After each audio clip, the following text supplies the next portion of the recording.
Bonjour, je vous retrouve pour la réalisation d'une petite boîte permettant de cacher un petit trésor pour nos invités, petite boîte à poser sur une table et qui renferme, comme souvent, des chocolats, nos fameux chocolats festifs dont je ne citerai pas le nom, mais vous allez les découvrir automatiquement. Voilà, donc je vous propose de réaliser ça. Avant toute chose, je vais me présenter. Donc je suis Céline Juncker, je suis démonstratrice indépendante pour les produits Stampin' Up. Je suis basée en Sarthe. Néanmoins, effectivement, un accès avec les réseaux sociaux qui est au niveau national. Donc n'hésitez surtout pas à me contacter et à aller voir mes créations sur mon blog. Donc vous retrouvez toutes les informations juste en bas dans la barre de description.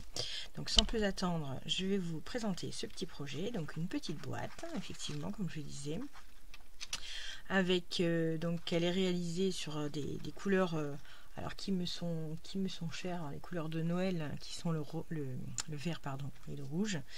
Ça c'est très très habituel chez moi. J'ai un peu de mal à sortir de cette zone là, de ces coloris en l'occurrence.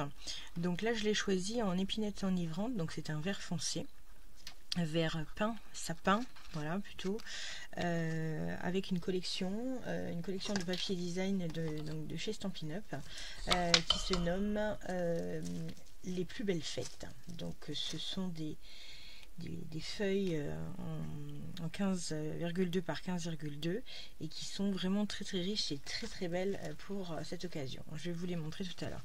Donc quand on ouvre la petite boîte, simplement lacée avec le ruban assorti bien entendu, vous y découvrirez tout simplement deux petits chocolats. Et vous y trouvez un petit message. Alors bon, vous pouvez effectivement y mettre un petit message pour votre invité. Moi, j'ai choisi simplement de mettre Joyeux Noël avec un petit rappel, un branchage assorti effectivement au coloris. Voilà, tout simplement. Et donc je vais vous proposer de la réaliser donc dans un autre coloris. Simplement on va rester sur le même principe, le même type de papier, mais j'ai choisi cette fois-ci épinette, pas épinette en enivrante, excusez-moi, ça c'était celle-ci, soyeuse succulente, qui est donc ce coloris là qui est beaucoup plus doux, hein. Beaucoup plus doux, mais effectivement on fera ressortir avec un papier différent. La collection dont je vous parlais, c'est celle-ci, donc les plus belles fêtes. Donc ce sont donc des 15-15 avec différents motifs. Donc vous avez des, je vais sortir, ça va être plus simple. Hop. Donc vous allez avoir des coloris relativement doux, hein, oh, je vais y arriver, en soyeuse succulente, puisque maintenant j'ai du mal. Là on est sur du brune dune, voilà, on est sur des faux unis, un petit peu plus chargés, un peu plus foncés, on est sur épinette enivrante, mais avec effectivement des feuilles de houx, des feuilles de gui, un faux uni en vert, du blanc pour une fois, avec du soyeuse succulente derrière. Donc ça c'est celui que j'ai utilisé pour la boîte précédemment. Voilà, c'est un peu mélangé, hein, parce que je fais mon marché là-dedans, moi. Un petit peu de rouge, bah voilà, on ressort un rouge vert, faux unis également derrière. Là on est sur des papiers passe-partout quand même, hein. Celui-là est très très joli également, voilà. Et puis vous avez les sapins, les jolis sapins de Noël avec pareil nous Suède, du rouge au dos, et ici celui-là on l'a déjà vu. Voilà, alors ce que je vous propose c'est de démarrer. Alors concernant la réalisation, donc il nous faudra dans un premier temps, alors j'ai déjà procédé aux découpes pour gagner en temps sur la vidéo. Il nous faut un premier papier cartonné, donc de 15 par 11,5. Ok, 15 par 11,5. Donc moi j'ai choisi soyeuse succulente. Donc à l'aide du coupe-papier, je vais réaliser des plis de marquage à hauteur de 4 cm sur chacun des extérieurs. Donc on se pose pas de questions. Pour l'instant c'est 4 cm de partout. Partout. chaque côté.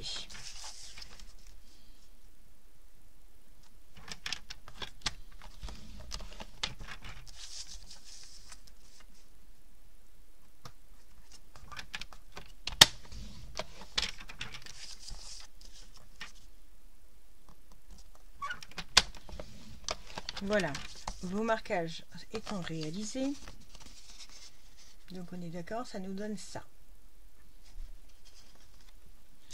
Maintenant, ce qu'on va faire, c'est qu'on va réaliser des découpes.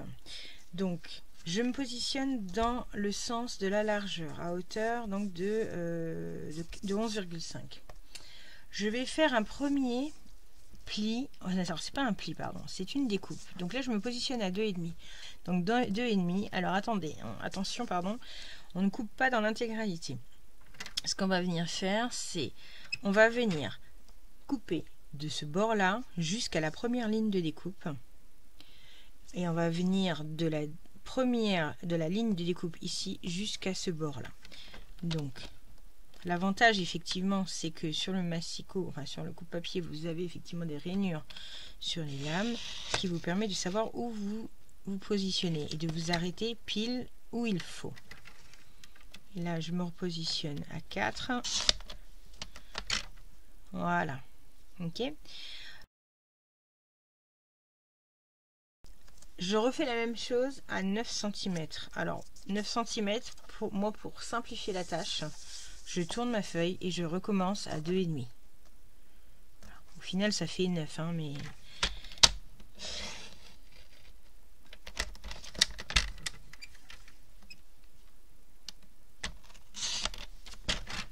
Voilà. Maintenant, je tourne ma feuille de nouveau dans l'autre sens. Donc, on est dans la longueur de 15 cm. Et ce que je vais venir faire, c'est faire une découpe à 4. Donc, c'est-à-dire que... Alors là, par contre, je me positionne là parce que je m'arrête à... Alors, je me positionne sur le 4. Donc, vous avez déjà tracé une première fois une ligne, mais de pli. Là, maintenant, ce que je vais faire, c'est je vais venir découper, mais je vais aller donc de chacun des bords jusqu'à la ligne de marquage. Ok, donc ça nous fait ça.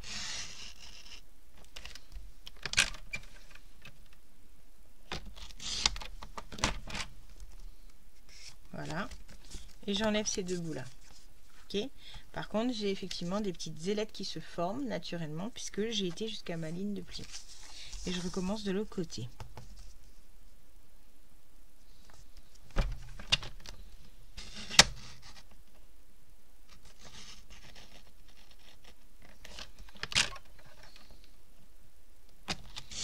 Voilà. Et j'ai ma ligne de pli. Voilà ce que ça nous donne. Ok. Donc là, simplement, on vient rabattre.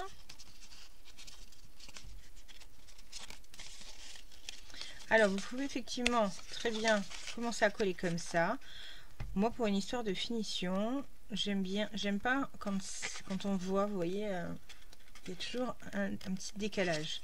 Donc, ce que j'aime bien faire, c'est venir biseauter. Donc, je biseaute légèrement les angles à ce niveau-là, sur chacun des côtés, pour éviter effectivement que ça se voit. Sinon, il va falloir jongler, ça va être un peu compliqué. Donc, c'est vraiment léger, hein. Après, vous pouvez faire plus, ça c'est à votre convenance. C'est à votre convenance. Voilà. Et la même chose à l'intérieur. Voilà. Pour avoir un peu plus de marge pour pouvoir faire mes collages.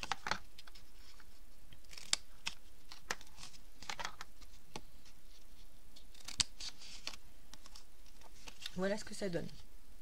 Voilà. Donc tout simplement, ici, on vient marquer nos plis.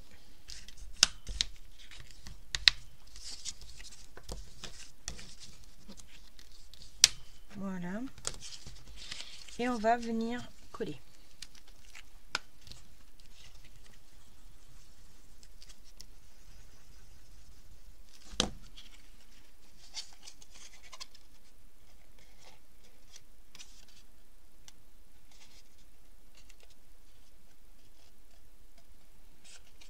Voilà, tout simplement.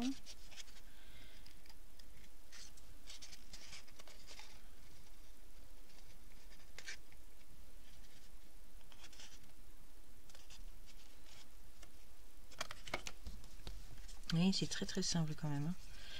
On est... Hop.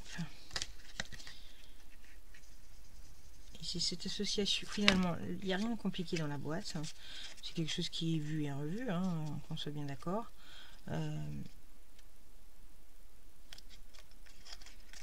Différentes, hein, enfin différentes formes, voilà, ça reste une boîte. Maintenant, ce qui est bien, c'est effectivement l'association des papiers pour pouvoir mettre, pour pouvoir avoir un joli rendu tout simplement. Voilà. Donc notre base et le chocolat peuvent venir se glisser à l'intérieur. Ok, ça c'est la première partie. Maintenant, je vais opter pour, hop, j'avais déjà fait ma découpe également, un morceau de papier qui va nous servir de couvercle. Ce couvercle là, il est de 12,4 par 7,5. Et je viens de nouveau reprendre mon coupe-papier. Dans la longueur de 12,4, je vais venir marquer deux plis. Le premier, il est à 4,1 cm. Et le second est à 8,3 cm.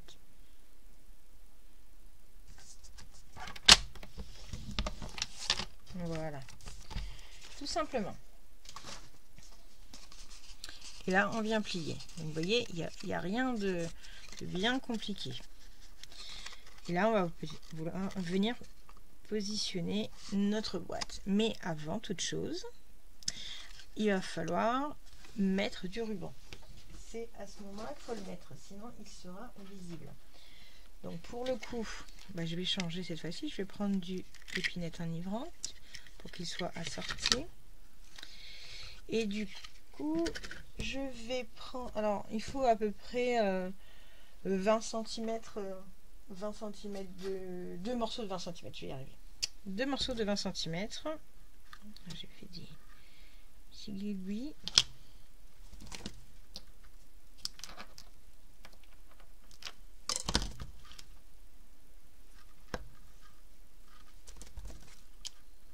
Je trouve vraiment très très joli ces rubans là, que ce soit l'épinette enivrante ou celui-ci. Alors, et là, simplement, on va venir les coller à ce niveau-là. Après, vous allez voir, il va y avoir dessus de toute manière quelque chose, donc on ne le verra plus. Alors, ici, vous pouvez mettre, moi je vais utiliser en fait du double face. Du double face et du scotch. Alors, double face dans un premier temps à ce niveau-là. Bon, il faut le centrer, hein, plus ou moins. Oui, enfin, il n'est pas très centré chez moi pour le coup. Et puis, ici, là, c'est pareil.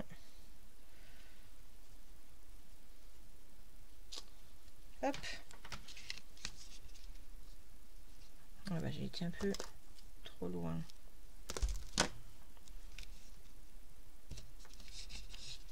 Voilà. J'ai retrouvé mon petit touche à tout. En fait, il avait glissé sous un meuble. Vive le ménage pour retrouver les choses.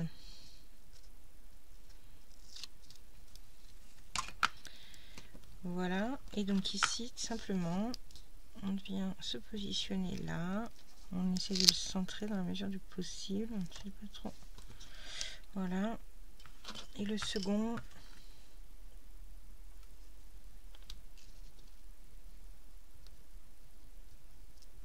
Après, vous pouvez prendre la mesure, hein, pour être pile au milieu. C'est à votre convenance.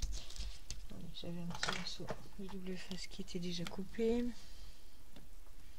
Je vais venir mettre du scotch. C'est juste pour renforcer. Bon, normalement, ça doit tenir, hein, il n'y a pas de raison.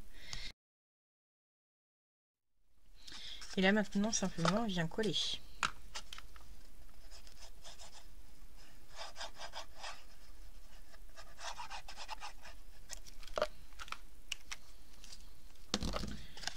Et voilà, et vous le positionnez sur l'une ou sur l'autre à votre convenance. Donc vraiment, vous voyez, elle a rien, mais alors rien de compliqué. Cette petite présentation. Finalement, dans le lot, enfin dans cette réalisation, le plus compliqué, si on peut dire, ça sera en fait la décoration. Voilà, donc là rien de technique. Donc ici, alors effectivement ici on a la boîte pour cacher hein, notre attache. Ici il faut quelque chose, et en l'occurrence là je vais mettre un tampon. Je vais mettre une petite bande, donc ça sera une petite bande que j'ai pas coupée aux bonnes dimensions. Je me suis trompée, c'est 3,5 et non pas 3, et donc du coup j'ai fait la même chose dans mon papier design. C'est 3,5 sur 7. 3,5 sur 7, et bien je recommence, c'est pas grave. Donc alors c'est maintenant avant de venir coller, il faut effectivement tamponner. Donc j'ai choisi en fait de reprendre le même. J'adore cette calligraphie, je la trouve trop belle. Déjà, ça c'est un set de tampons qui était déjà au catalogue l'an dernier. J'ai pas arrêté avec, hein, et puis ben voilà, il me plaît trop. Voilà, un joyeux Noël, je trouve qu'il prend bien sa place. La calligraphie, elle est parfaite.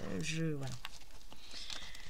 Il y a des super sentiments hein, de partout dans tous les sets de tampons, et moi je ne joue qu'avec celui-ci. Bon. Alors mon micmac, voilà, ça n'a pas tenu. Hop.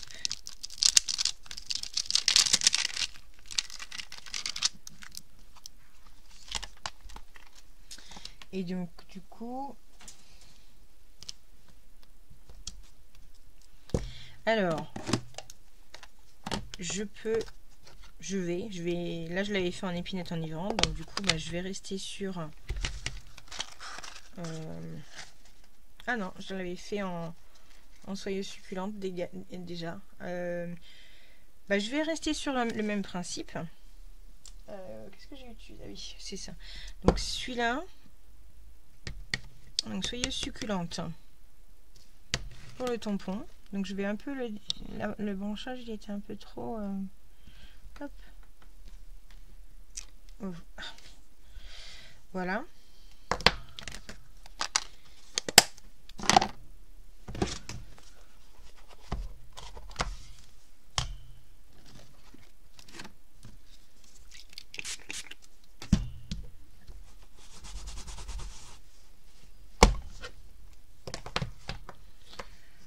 Voilà, et le branchage, alors bon, on n'est pas une obligation, hein. Des branchages, il y en a un peu partout, mais je le trouve vraiment très très beau, c'est celui-ci, dans Joyeux Moment.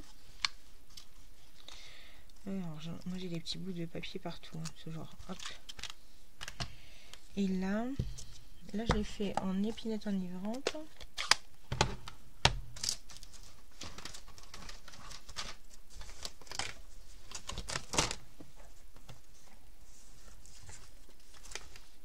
Juste mettre ça en dessous.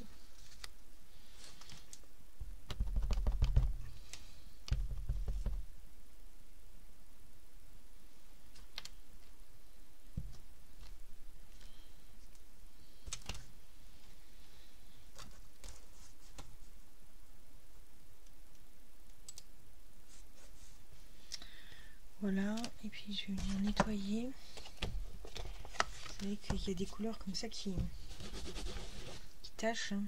Donc il faut éviter de... Pour bien entretenir ces tampons, il vaut mieux les nettoyer au fur et à mesure. Le rouge, le bleu, le vert encore pas tant que ça, mais bon. Voilà, donc ça nous fait ça. Et je vais venir la coller dans ce sens pour qu'effectivement, une fois qu'on l'ouvre, on ait une visibilité dessus. Donc...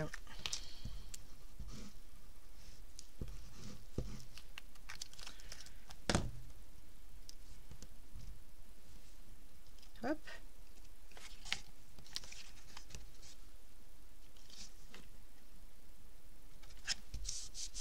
Voilà. Et dessus, je vais venir mettre...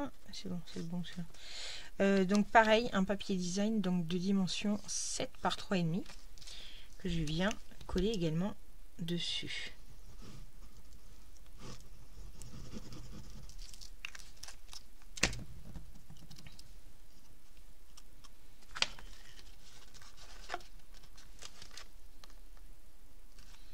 J'aurais pu faire mes collages avant, vous me direz, hein, avant de monter ma boîte, mais bon, ça aurait été pas mal aussi. Voilà. Donc du coup, là on peut, alors on imagine il y a des chocolats. J'ai pas la boîte à proximité, hormis ceux que j'ai déjà dans la boîte principale, la première, enfin principale. La première réalisée. Hop, un petit nœud qui est pas assez serré.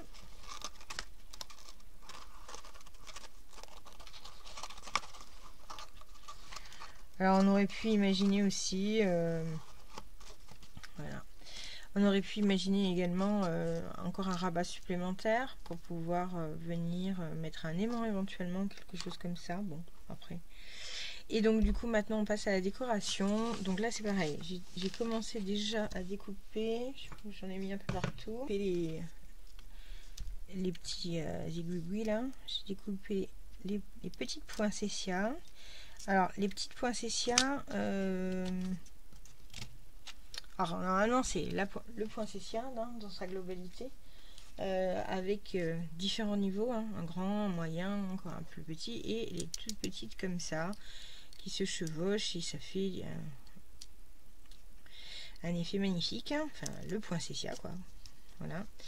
Et mais la boîte est petite, donc si on en met une grande, ça va dénaturer, enfin pas dénaturer, mais ça va être trop imposant par rapport à la boîte. Donc j'ai choisi en fait d'opter que pour les petites. Là je suppose que j'ai fait j'avais des dies tout petits dans un set, je sais pas où est-ce qu'ils sont passés, je sais plus dans lequel non plus d'ailleurs. Donc du coup j'ai utilisé une perforatrice scolaire, hein, pour pouvoir faire des petites boules. Alors ici simplement un point de colle.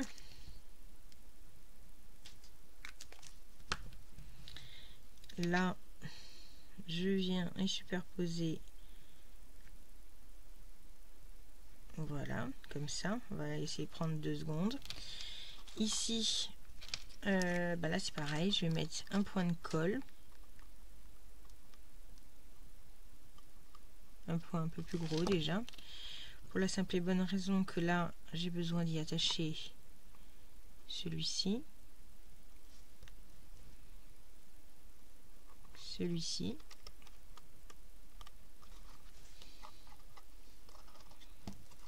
mince mince mince, ça bouge.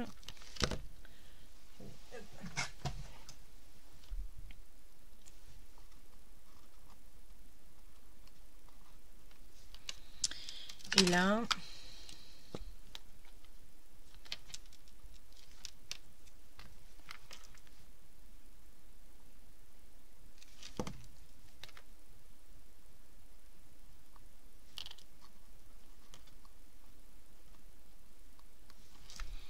voilà, simplement comme ça. Qui j'ai, ah bah ils sont pas collés, j'ai pas appuyé, c'est normal, c'est normal.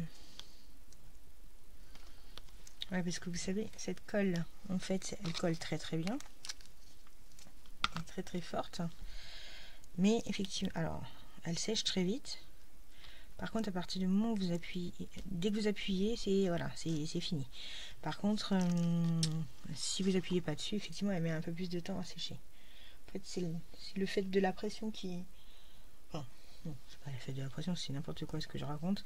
Mais c'est en l'occurrence une des raisons. Voilà, vous voyez, comme ça peut être pas mal. Là, j'avais pas fait ça. J'avais jonglé avec une étoile.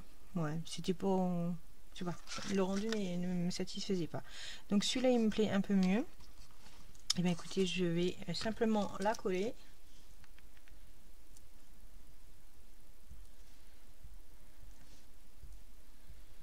Voilà.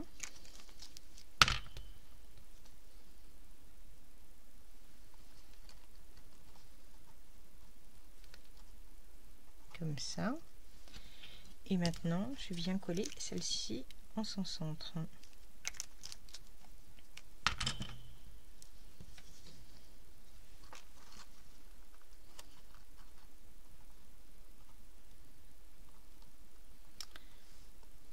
Il faut que je mette un truc en dessous.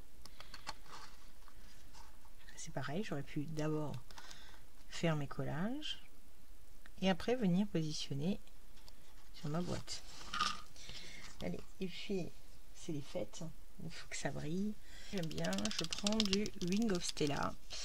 Donc, vous savez, c'est ce fameux pinceau dans lequel il y a une espèce de peinture très fluide et très pailletée. Et du coup, j'aime en asperger mes réalisations. Un peu comme les fleurs, hein. Vous allez chez le fleuriste, ils vous mettent des paillettes dessus pour la période des fêtes. Et ben moi, c'est pareil. Voilà, alors je sais pas si on le voit bien à la caméra. Voilà. Et du coup, nous avons une nouvelle petite boîte. Voilà. Avec donc deux boîtes différentes par le coloris, différentes par le papier utilisé, mais c'est toujours le même principe. Voilà, donc sur une table de fête, soit les faire au même coloris, chaque invité, soit effectivement les hommes en vert foncé, les femmes en plus soutenu, plus léger, en vert, un vert très très doux. Voilà. Donc, bah écoutez, j'espère en tout cas que ce projet vous aura plu. Vous avez donc toutes les mesures, le plan de découpe qui sont accessibles sur mon blog, dont vous trouverez la barre des tâches juste dans la barre de description, pardon, je vais y arriver. Et bien écoutez, n'hésitez pas à vous abonner ou à faire grossir le petit pouce qui est juste en bas de la vidéo pour vous dire, pour préciser si oui ou non vous avez aimé le projet. Et puis bah, je vous retrouve prochainement. Merci, prenez soin de vous.